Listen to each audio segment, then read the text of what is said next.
Vincenzo Enzo Scifo was born on February 19, 1966, in La Louvière, a modest industrial town in Wallonia, Belgium. His story did not begin with luxury or privilege, but with the modest life of an immigrant family from Sicily. Like many children of workers who came to Belgium searching for a better future, Enzo grew up in a household where discipline, sacrifice, and the values of hard work were ever present. Yet amidst the gray streets of La Louvière, there was one source of light that defined his destiny: a football. From the very beginning, Scifo stood out as something more than a talented boy kicking a ball. At the age of 7, he joined the local club RAA Louviéroise, and almost immediately, his name spread around the small pitches of the region. Coaches and parents spoke of his rare touch, his vision, his ability to see the game differently. By his early teens, he was already called Little Pelé, a nickname born not from exaggeration, but from fact. In just 4 youth seasons, he scored an astonishing 432 goals. Such numbers were not just statistics, they were a prophecy, marking him as the boy who would carry the dreams of a nation. In 1982, destiny called louder. Enzo left his childhood club and joined the academy of Belgium's most powerful team, RSC Anderlecht. At 16, he was immersed in a world of bigger stadiums, stricter training, and higher expectations. But if the stage grew larger, so did Scifo's talent. His elegant style, his head always up while dribbling, and his calm authority in midfield soon set him apart from peers far older. Then, in 1983, at the age of 17, he made his professional debut for Anderlecht. For a boy raised in a working-class immigrant family, stepping onto the pitch of one of Europe's elite clubs was like entering a new universe. The press heralded him as a prodigy, Belgium's brightest jewel, and even drew comparisons to Michel Platini, the reigning maestro of European football. But with praise came pressure. From the very first days of his career, Enzo Scifo was not simply another promising player. He was expected to be the successor to legends, the boy who could embody the artistry of Platini while carrying Belgium to new heights. His journey had barely begun, yet the weight of expectation was already heavy on his young shoulders. By the time Enzo Scifo turned 17, he had already become a household name in Belgian football. His debut for Anderlecht in 1983 was not just the arrival of another academy graduate, it was the introduction of a prodigy. With his elegant movements, sharp vision, and natural authority, he quickly established himself as a starter in one of Europe's most competitive squads. Within months, he had already lifted 3 Belgian First Division titles, proving that talent was not just about potential, but about impact. The year 1984 marked his true emergence onto the international stage. Belgium had qualified for the European Championship in France, and their coach dared to place the responsibility of midfield creativity on the shoulders of an 18-year-old. Scifo became the youngest player ever to appear in a European Championship final tournament, just 18 years and 115 days old. The world looked on with fascination as this teenager stood alongside seasoned internationals. It was here that his reputation reached mythic proportions. Michel Platini himself, the maestro of French football and the greatest number 10 of that generation, declared, "He is the only European player who can truly be considered my successor." For a boy who had just turned professional, such words were both an honor and a curse. Overnight, Scifo was transformed from a promising star into a national treasure and into a target for overwhelming expectations. At Anderlecht, his rise was relentless. He guided the club to the UEFA Cup final in 1984, where they fought bravely against Tottenham but lost on penalties. Still, his performances confirmed his status as one of the brightest young midfielders in the world. Elegant on the ball, dangerous from distance, and always orchestrating play, Scifo embodied the artistry of a classic number 10. Then came the leap that would define the next chapter of his career. In 1987, Inter Milan came calling, breaking the transfer record at the time by paying 7.5 billion lire for his signature. For Scifo, the move was a homecoming of sorts, returning to the land of his Sicilian roots. For Belgium, it was proof that one of their own had become a player of international stature. But behind the headlines of glory and money lay a dangerous question. Was this young genius truly ready for the weight of Italy, the most demanding football stage in the world? At only 21, Scifo carried not only the hopes of a nation, but also the burden of Platini's prophecy. The world was watching, and the stage was set.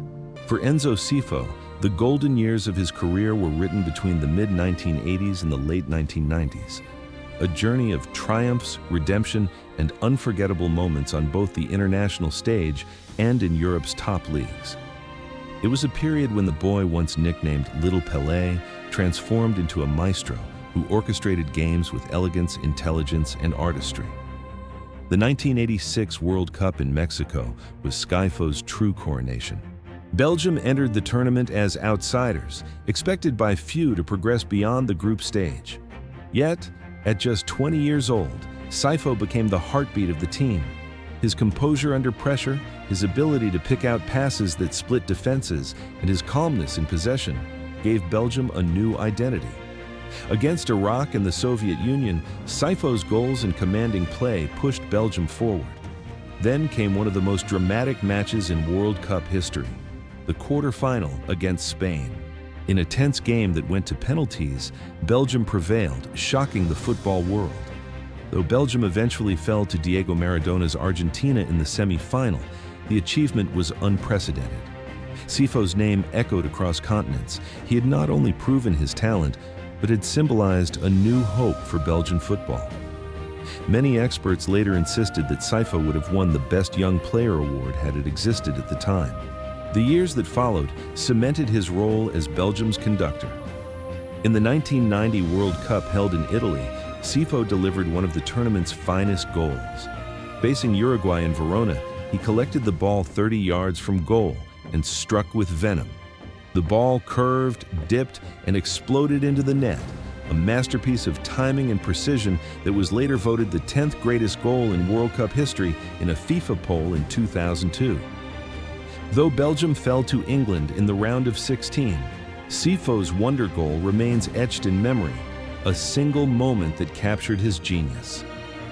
By the 1994 World Cup in the United States, Scifo was now a veteran leader.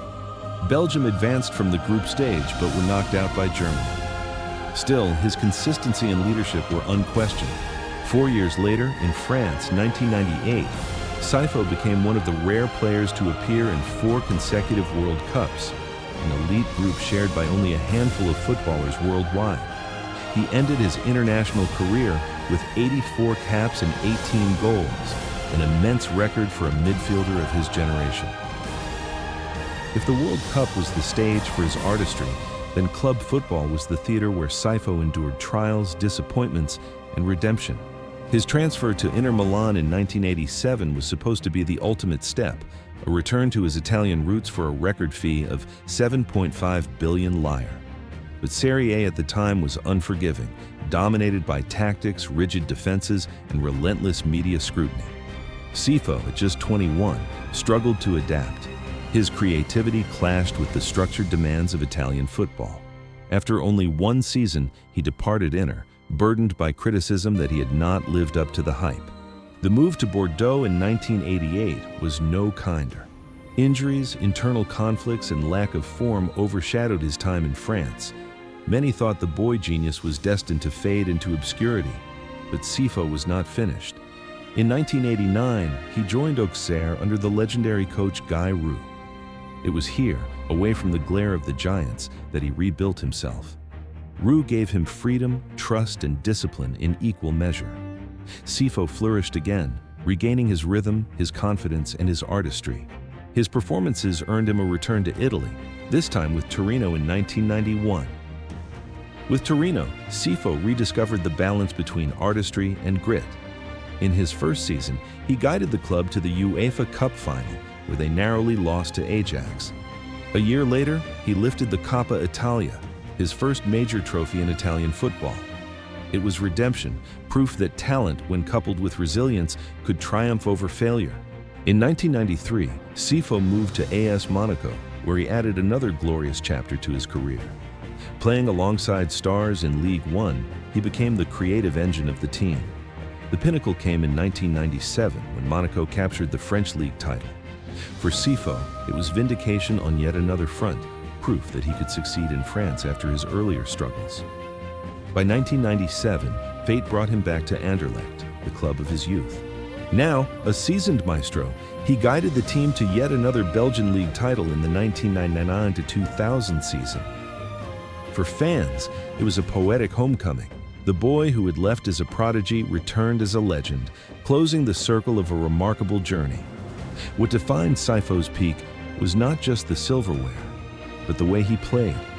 He was a conductor, orchestrating tempo, dictating rhythm, and painting pictures with his passes. His dribbling was done with head raised, scanning the field like a chess master. His long-range shots carried both elegance and menace. He embodied the number 10 role at a time when football was becoming increasingly physical and tactical. While others relied on pace and power, Scifo relied on imagination, vision, and artistry. His golden years remind us that football is more than victories and defeats. It is also about beauty, inspiration, and moments that transcend time. For Belgium, he was the heartbeat of their finest era before the modern golden generation. For Europe, he was the maestro who conquered Italy, France, and his homeland. And for fans, Enzo Scifo's peak was not merely about results.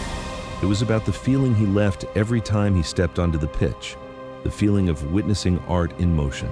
Enzo Scifo was more than just a midfielder. He was the embodiment of a footballing philosophy that placed artistry above brute force, imagination above structure. In an era when football was becoming increasingly tactical, physical, and dominated by rigid systems, Scifo remained a timeless reminder that the game was first and foremost an art form. What defined him was not simply his statistics, but the way he played. Scifo was a classic number 10, a conductor rather than a soldier, a painter rather than a machine. He played with his head always raised, scanning the field like a maestro reading the notes of an orchestra. His touch was velvet, his vision extraordinary. He could dictate tempo with a simple pass sideways, then, in an instant, unleash a defense-splitting through ball that changed the course of the game. His long-range strikes carried grace and power, always delivered with perfect technique. To watch Scifo was to witness a kind of poetry in motion. He was never rushed, never panicked. Where others saw chaos, he found rhythm. His dribbling was not about pace, but about balance, control, and the ability to glide past opponents with elegance. Every movement seemed deliberate, as if he were composing a melody rather than simply playing a sport. Yet behind this artistry lay a paradox. Coaches sometimes criticized him for lacking defensive discipline, for drifting out of games when he was tightly marked, or for attempting to dribble too often instead of making the simpler pass. He was introverted by nature, sometimes withdrawn, and not always the vocal leader that fans expected. But this very fragility was part of his genius. Like many artists, Scifo's greatness came not from conformity, but from individuality. He was unpredictable, capable of moments that no tactical plan could foresee. His style drew comparisons with legends such as Gianni Rivera, Giancarlo Antonioni, and above all, Michel Platini, his idol and the man who once called him the only European player who could truly succeed me. Platini was power and elegance combined. Scifo was finesse and vision. He did not dominate matches with physical presence, but with subtlety, timing, and intelligence. For Belgium, Scifo gave them an identity. He represented a style of play that was proud, artistic, and courageous. He showed that Belgian football could produce not only fighters, but also dreamers. For fans across Europe, he was the antidote to the sterility of ultra-defensive football. He reminded them why they fell in love with the game in the first place, because of its beauty, its unpredictability, its ability to make the heart race not only with goals, but with artistry. Scifo's philosophy was simple. Football should inspire, and in his greatest moments, those curling passes, those thunderous strikes, those subtle glances that unlocked defenses, he did exactly that. He may not have lifted a Ballon d'Or, but his legacy lives in every number 10 who dares to play with courage, imagination, and soul. For every artist, there comes a moment when brilliance collides with reality. For Enzo Scifo, the decline was not sudden but gradual, a slow erosion of a genius weighed down by injuries, expectations, and the unforgiving nature of elite football. His golden years had dazzled the world, but the chapters that followed were written in shades of pain and regret. The first cracks had already appeared in the late 1980s. His move to Inter Milan in 1987 was supposed to be his destiny, a homecoming to the land of his Sicilian roots, a chance to show Italy that Belgium had produced the heir to Platini. Instead, Serie A became a prison. Scifo's creativity clashed with Italy's tactical rigidity, his artistry suffocated by defensive systems. One season, 28 appearances, 4 goals, and a verdict that still stung. A disappointment. The boy genius was suddenly seen as fragile, unable to carry the crushing weight of expectation. Bordeaux in 1988 offered no refuge. Injuries haunted him, disagreements with senior teammates drained his spirit, and his reputation suffered further damage. Critics began whispering, was Scifo just another wasted talent? Was the prophecy of Platini nothing more than a cruel curse? For a player once crowned as the future of European football, such questions cut deeper than any physical wound. Though he revived his career at Auxerre, then triumphed with Torino and Monaco, the cycle of highs and lows left scars. By the late 1990s, age and injury began their inevitable work. What once seemed effortless now required strain. What once was instinct now demanded effort. His knees, his joints, once his allies, turned into enemies. In 2000, at the age of 36, doctors delivered the cruelest blow, chronic arthritis. For an artist whose canvas was the football pitch, it was as if the brush had been taken from his hand. Forced into retirement, Scifo left the game not with a triumphant farewell, but with the quiet resignation of a body that could no longer obey the mind. And yet, the tragedy of Scifo was never only physical, it was emotional, even existential. He was born into football as a prodigy, labeled the new Platini, before he had the maturity to shoulder such expectations. Every failure, every dip in form was magnified under that lens. For some fans and pundits, he never became what he was supposed to be. But what was he supposed to be? A Ballon d'Or winner? A World Cup champion? The shadow of Platini loomed so large that Scifo's own artistry was often judged unfairly against impossible standards. His post-playing career mirrored this unevenness. As a coach, he struggled.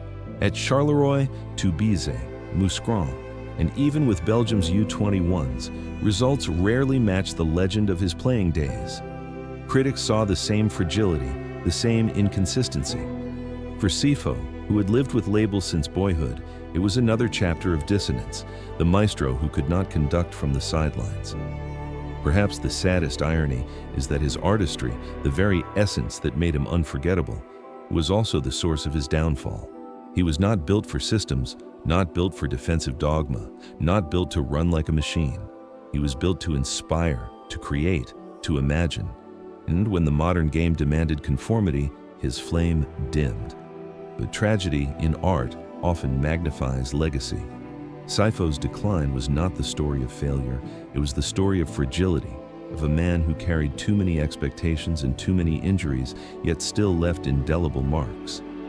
His decline reminds us that football is not always about dominance. Sometimes it is about beauty that flickers, fades, but is remembered precisely because it was fleeting. Enzo Scifo's story of decline is thus bittersweet. He never fulfilled the prophecy of Platini, never conquered the world, never became the best. But in his fragility, he became human, reminding us that even the most gifted artists are not immune to time, pain, and fate. And that, perhaps, is why his story still resonates, because it mirrors the tragedy of beauty itself. When Enzo Scifo walked away from football in 2000, he did not do so with a chest full of golden trophies or a Ballon d'Or to his name. His career was never defined by glittering medals, but by something more fragile, more enduring: artistry. His legacy lies not in numbers, but in memory, in the vision of a midfielder who made football look like music. For Belgium, Scifo was a pioneer. He became one of only 3 Belgian players to appear in 4 consecutive World Cups, 1986, 1990, 1994, and 1998. He played 84 matches for his country and scored 18 goals, but more than the numbers, he gave Belgium an identity. At a time when Belgian football was respected but rarely feared, Scifo showed that his nation could produce not only warriors, but maestros. His elegance in Mexico '86, his wonder goal in Verona '90, his leadership across 2 decades, all of these moments live on as part of Belgium's footballing history. At club level, he left his mark in 3 countries. In Italy, he lifted the Coppa Italia with Torino. In France, he won the Ligue 1 title with Monaco. In Belgium, he returned to Anderlecht to guide them once again to domestic glory. His journey was not a straight line to success, but a tapestry of triumphs, setbacks, and comebacks, a story that makes his achievements even richer. After retirement, Scifo ventured into coaching. Results never matched his playing legend, but in 2024, a poetic circle was completed. He became director of talent at RL La Louvière, the modern successor of the Little Club where he first laced up his boots as a child. The boy who once scored 432 goals in youth football had come home, this time not as a prodigy, but as a guardian of the next generation. Perhaps his greatest legacy lies in inspiration. Players like Kevin De Bruyne or Eden Hazard, artists of the modern Belgian game, walked a path first illuminated by Scifo. He showed that a Belgian midfielder could control games, dictate rhythms, and captivate the world. Though time may have allowed his name to fade compared to other legends, those who saw him play will never forget the maestro who turned football into poetry. Scifo's story ends not with loss, but with immortality. He was called Forgotten, yet true artistry is never erased. It lingers in memory, in emotion, in the spirit of every number 10 who dares to play beautifully. Enzo Scifo, Belgium's forgotten maestro, remains unforgettable.